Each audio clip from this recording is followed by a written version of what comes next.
Okay, let's dive in. We're tackling a really contentious issue in healthcare today. Definitely one of the big ones. Yeah, the whole scope of practice debate for advanced practice registered nurses, MPs, and physician assistants, PAs. It's heated, and frankly, the stakes are incredibly high for how healthcare gets delivered.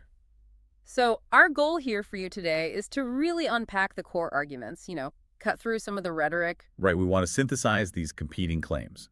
On one side, you have serious concerns about patient safety. And on the other, this urgent need for better healthcare access, especially with provider shortages looming. We'll be looking at arguments and data from, well, both sides, physician groups like the AMA, and also the advanced practitioner organizations like AAPA and AANP. And you really can't talk about this without mentioning the AMA's big campaign. Oh yeah, the hashtag Stop Scope Creep campaign. It's been very visible, very high profile. Aimed squarely at fighting state laws that would expand what NPs and PAs can do independently. And that campaign perfectly frames the conflict, really.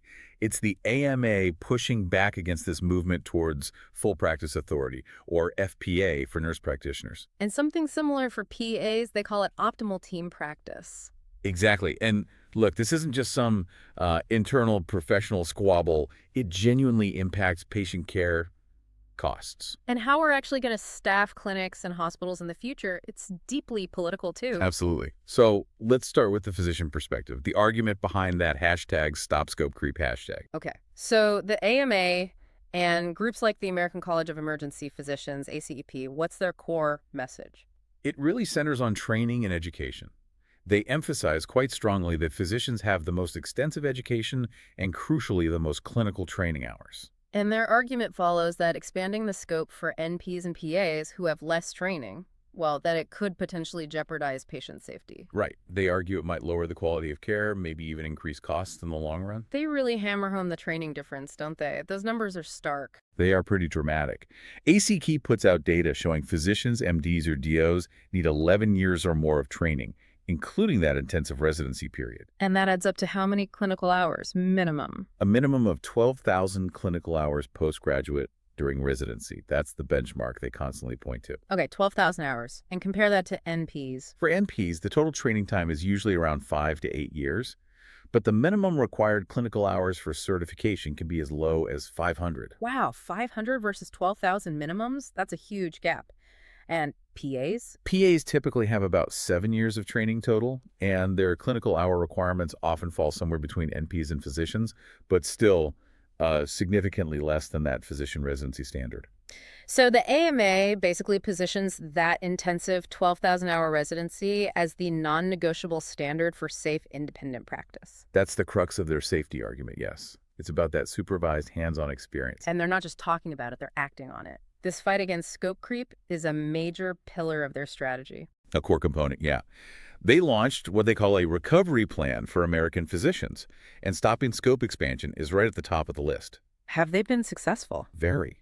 They reported defeating, I think, over 100 state-level bills aiming to expand practice authority just in 2023. 100 bills. Wow. And they're not just lobbying legislators, they're actively training medical residents, the next generation of doctors, on how to advocate for maintaining these physician-led models of care. It's interesting, too, that this isn't purely an American phenomenon. We see echoes of this debate internationally. Absolutely. You mentioned the UK earlier. Even within the National Health Service, the NHS, there are similar concerns being voiced. Right, about physician associates, their equivalent role in some ways. Exactly. Medical groups there are pushing to halt or slow down PA recruitment. The Royal College of Physicians, the RCP, has been quite explicit. What are they recommending? They've actually asked government ministers to ban PAs from seeing patients entirely alone, one-on-one, or running their own clinics without direct senior doctor supervision. And they've linked this to safety concerns. Yes, citing specific tragic cases, like the misdiagnosis of Emily Chesterton, which got a lot of media attention. The RCP stated very clearly, PAs are not replacements for doctors. So these safety concerns definitely have global resonance. Let's bring it back to the U.S., though. How do physician groups connect these training and safety arguments to actual costs and how healthcare gets used? Well, they argue that expanding scope doesn't necessarily lead to savings. They point to studies suggesting it might actually drive up utilization and costs, especially without direct physician oversight. Okay, like what kind of data? For example, some studies looked at unsupervised NP care in emergency departments. Okay. They found links to an 11% increase in the patient's length of stay in the ED, 11% longer wait times, essentially. and also a 20% higher rate of preventable hospitalizations within 30 days compared to care directly managed by emergency physicians. 20% is significant. And what about ordering tests? That often comes up. It does. There's data showing that advanced practice clinicians, NPs and PAs, tended to order more diagnostic imaging like X-rays or CT scans than physicians did for similar patients in office visits. More tests ordered for the same condition? Yeah, one analysis was particularly striking. It noted a 441% increase in skeletal X-rays ordered by non-physician providers between 2003 and 2015. Whoa, 441%. That's huge. Is there a theory why? Is it practicing defensively, maybe? Or less certainty? That's often the hypothesis. Maybe less clinical experience leads to less comfort with diagnostic uncertainty. So ordering more tests feels like the safer, albeit more expensive route. Makes sense. They also flag prescribing patterns. One study found advanced practice practitioners were about 15% more likely to prescribe antibiotics to adult patients compared to physicians. Which raises concerns about things like antibiotic resistance. Exactly. Managing antibiotic stewardship is a huge public health issue. Okay, so that lays out the physician-led care argument, pretty clearly focused on training hours, safety risks, and potential overuse of resources. It's a coherent case they build. Now we have to pivot. Let's look at the other side. The advanced practitioner groups, the AAPA for PAs and AAMP for NPs, how do they respond? They obviously don't agree. No, they push back very strongly. They've condemned the AMA's #StopScopeCreep campaign pretty fiercely. Using words like misleading, I recall. Misleading, offensive, even deceitful. Their core argument is that the AMA campaign isn't really about patient safety. What do they claim it is about then? They argue it's more about protecting physicians' economic turf, limiting competition in the healthcare market. And they feel it negatively impacts them. Massively. The AAPA did a survey, and something like 95% of PAs felt the AMA campaign hurt their efforts to improve patient access to care. 95%. That's almost unanimous feeling among PIs. So how do they counter that central argument about the 12,000-hour training gap? That seems like the biggest hurdle. They counter it by focusing on results, on patient outcomes. Yeah. Their position is, look at the decades of research. They assert that this large body of evidence demonstrates that NPs and PAs consistently deliver high-quality, safe care with health outcomes that are comparable to those achieved by physicians. Comparable outcomes even for complex conditions. Yes, they point to studies showing similar results in managing chronic diseases like diabetes or in follow-up care after a heart attack. For them, the proof is in the patient's health, not just the number of hours spent in a classroom years ago. That focus on outcomes directly addresses the safety concerns, especially around things like prescribing. Absolutely. And that's where a specific study from Stanford Medicine really made waves. Ah, yes. Tell us about that one. It directly challenged the AMA's position on prescribing safety.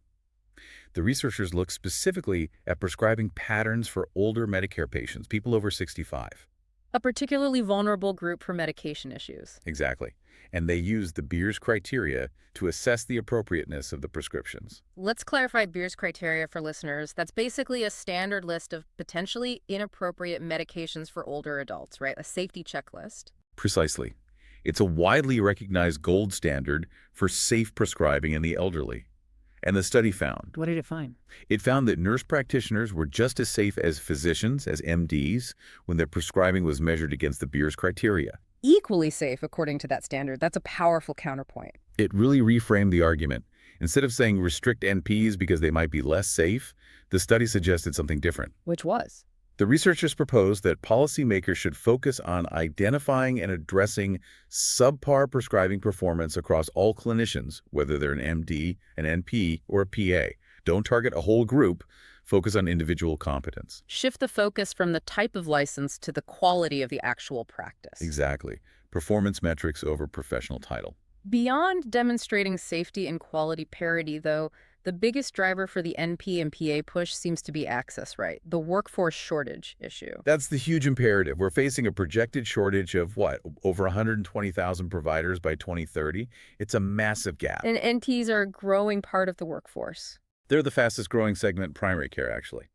And critically, studies show they are more likely than physicians to practice in rural areas and other places that are medically underserved. So granting them full practice authority, or FPA, is seen as a key solution to that access problem. It's positioned as the most direct regulatory lever to pull to get more providers serving patients, especially in those shortage areas. And just to be crystal clear on FPA, that means an NP can basically function independently, evaluate, diagnose, order tests, manage treatment, prescribe. All under the authority of their state board of nursing license, without a legal requirement for physician supervision or collaboration agreements. And how many states allow that now? Currently, it's 27 states plus Washington, D.C. that have adopted FPA laws for NPs. Okay, so nearly half the country has FPA on the books. You might think, problem solved in those states, right?